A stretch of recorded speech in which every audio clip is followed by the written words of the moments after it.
SmackDown is in the Toyota Center for the last night of Survivor Series week.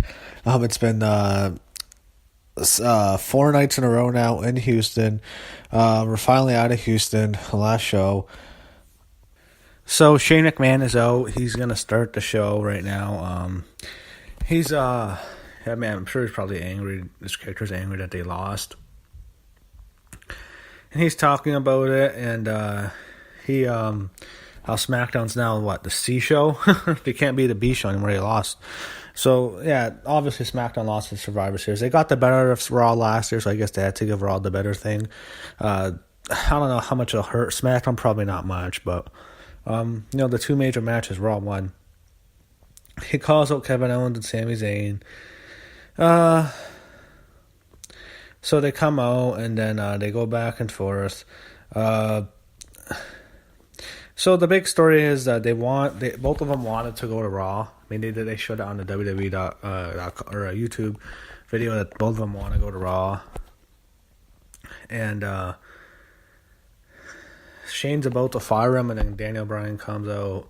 He gets a big pop, and he makes them a match against the New Day. So it's them against the New Day. A lumberjack match, which is a good match. I think they're probably going to win. I think this is where Daniel Bryan and Shane probably turn on each other. My only problem with Daniel Bryan and Shane is I don't know where's it going to go. I mean, is Daniel Bryan going to ever get cleared? He probably will never get cleared. Even though he did an interview recently, he sounded more optimistic. It's just like, I don't really care to see them go at each other in T's Ascension because it's not going to lead to anywhere. It's kind of like him and The Miz when they feuded all of last year. It was entertaining. It's just like you knew it couldn't go anywhere because Daniel Bryan wasn't medically cleared. So I don't know what they can really get out of Daniel Bryan, even though he's still over. I mean, unless they're turning Shane heel, like maybe that's the way. But I think if they were a few Daniel Bryans and they get cheered, people like Shane, but I like Daniel Bryan a lot more still. So I really don't care to see the two of them feud, even if it's a match. I mean, come on, Shane McMahon for Daniel Bryan's first match back. Come on, no way.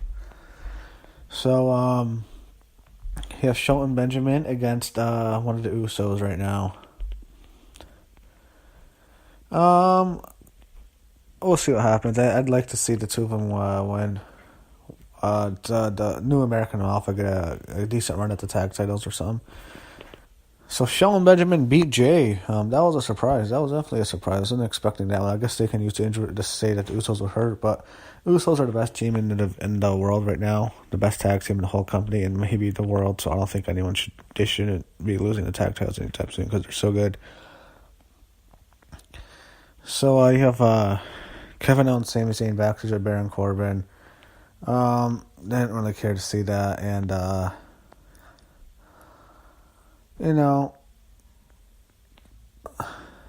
the two of them, I don't know what they're doing. I think it could be like this outsiders thing. What if Daniel Bryan turns on Shane and he aligns himself with Kevin Owens and Sami Zayn?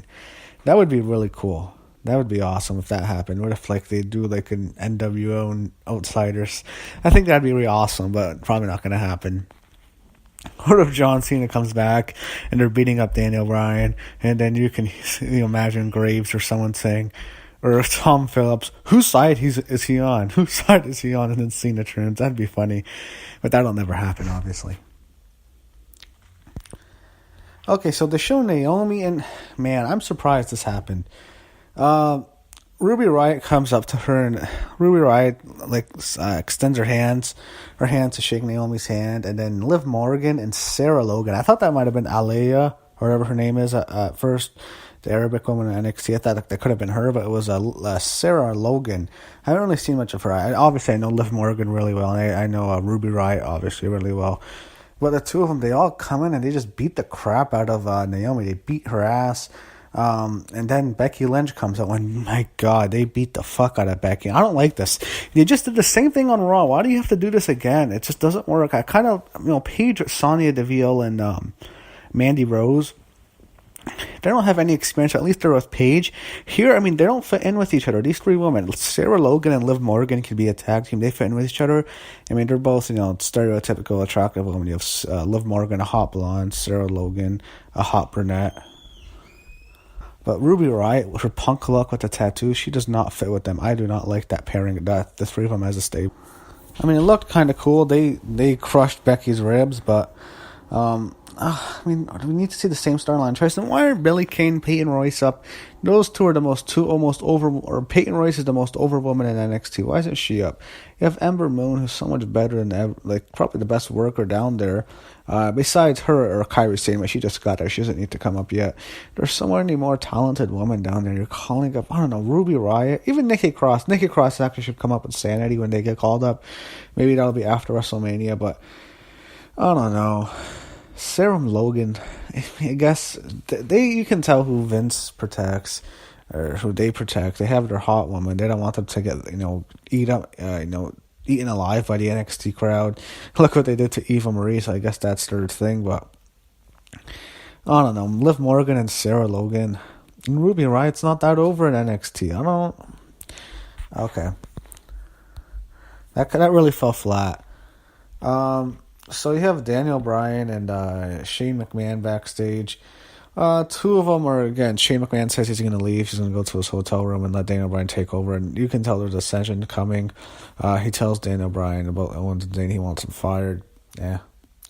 So Hype Bros are out, and their opponents are going to be the Bludgeon Brothers. Harper, Rowan, Bludgeon Brothers. Such a waste. So when they came out, their outfits look ridiculous. Rowan's mask is kind of cool. That's the only thing he has going for him. It's like a Tom Savini style mask. I think Tom Savini designed it, actually. But I'm thinking to myself, do I really care? I mean, they've killed these guys. They were really good in the Wyatt family and everything. It's just right now, I don't know. They destroyed the Hype Bros. I think they can help Bray Wyatt right now. They should put him with Bray. Isn't it funny I remember a couple years ago Braun Strowman debuts with the Wyatt family, and like he sucked so bad when he first came in. He couldn't do anything. He was so untalented. Now he's he might be the most over guy on the roster. While Bray is just buried in hell. He's just a complete bum, and Harper and Rowan have a shitty gimmick now. Yeah, that's crazy. So, yeah, they showed Brock and AJ recap. Now AJ Styles is out. Hopefully he's not facing Jinder tonight. God, I hope not. So AJ was cutting a good promo. They showed the thing with Paul Heyman, giving him props. That was great. And then AJ, he was really over. I think he's probably the most over guy in the company right now on either brand. He is just awesome right now. He's the best wrestler in the whole company, maybe the best wrestler in the world. Then Jinder Mahal interrupts him, and he announces that he's going to invoke his rematch clause. Not tonight, thank God, but it's going to be not India. I thought, oh no, it's India. He's going to win the title in India. It's at the Clash of Champions show on December 17th. So hopefully this means Jinder's not getting the belt back, but the problem is we have another pay-per-view headlined by Jinder Mahal. Oh my God, this guy is terrible. Hopefully this is the end of Jinder at Clash of Champions. But that's the match. After he was done talking, the Singh brothers came out to attack AJ. AJ beat their asses like he always does. You know what? It's always entertaining to see the Singh brothers get their asses kicked. It's just funny. So after that, they go backstage with Sami Zayn and Kevin Owens. They're doing some comedy. They're trying to recruit Rusev and Aiden English to join them and to, in their lumberjack match to be on their side when they face the New Day, since the whole SmackDown roster hates them. Don't really care. Also, I think I forgot to mention Natalya before the AJ thing. Natalya did an interview, and I forgot, I didn't even know, it's her and Charlotte. It's Natalya and Charlotte for the title. Natalya has invoked her rematch clause. I think Carmella is cashing in. I think Charlotte's winning. I think Carmella cashes in right now. That's my prediction. I'm saying it right now. Carmella's will leave tonight as a new champ. Carmella's cashing in. So before the match starts, they did this backstage thing with the Usos, who are selling the WWE's Black Friday special. It's Thanksgiving on Thursday.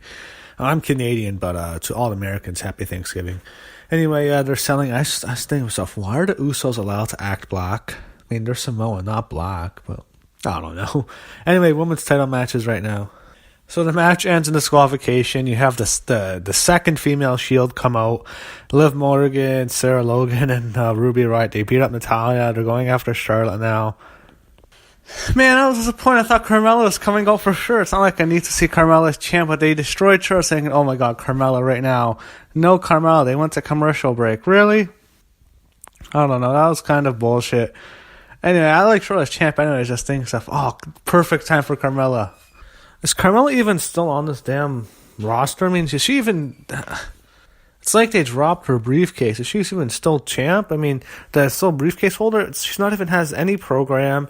It's like ever since Ellsworth left, she does nothing on the main roster. I mean, that was the perfect time to bring her in front of that Houston crowd, and it's still Survivor Series weekend. That would have been a great time to cash in, and I don't know what they're doing.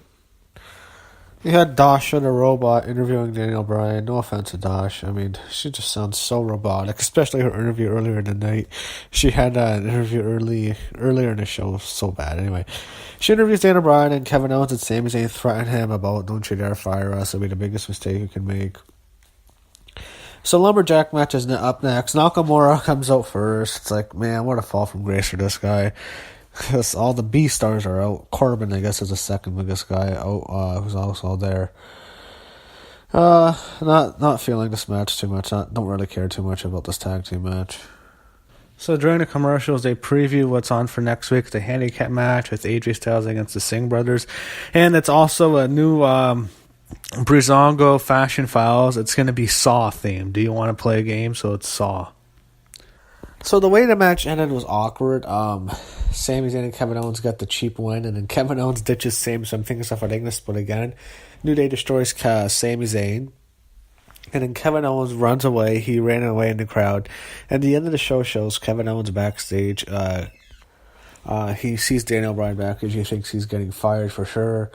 He begs him not to fire him, and Daniel Bryan says, I was never going to fire you, and he announces Kevin Owens is facing Randy Orton next week. So, I mean, nothing's happening to them, but I guess that's just going to build up more heat between Daniel Bryan and Shane McMahon. So that's how the show ended. So Survivor Series week is over.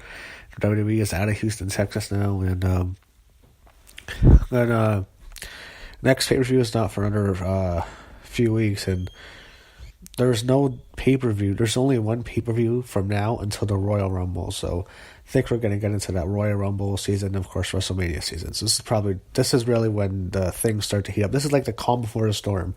Right when January starts, it's Rumble season and road to WrestleMania. That's the best time to be a wrestling fan. But also want to say to all my American listeners, I'm Canadian. We already celebrated Thanksgiving, but you guys are going to have Thanksgiving in a couple days. Happy Thanksgiving.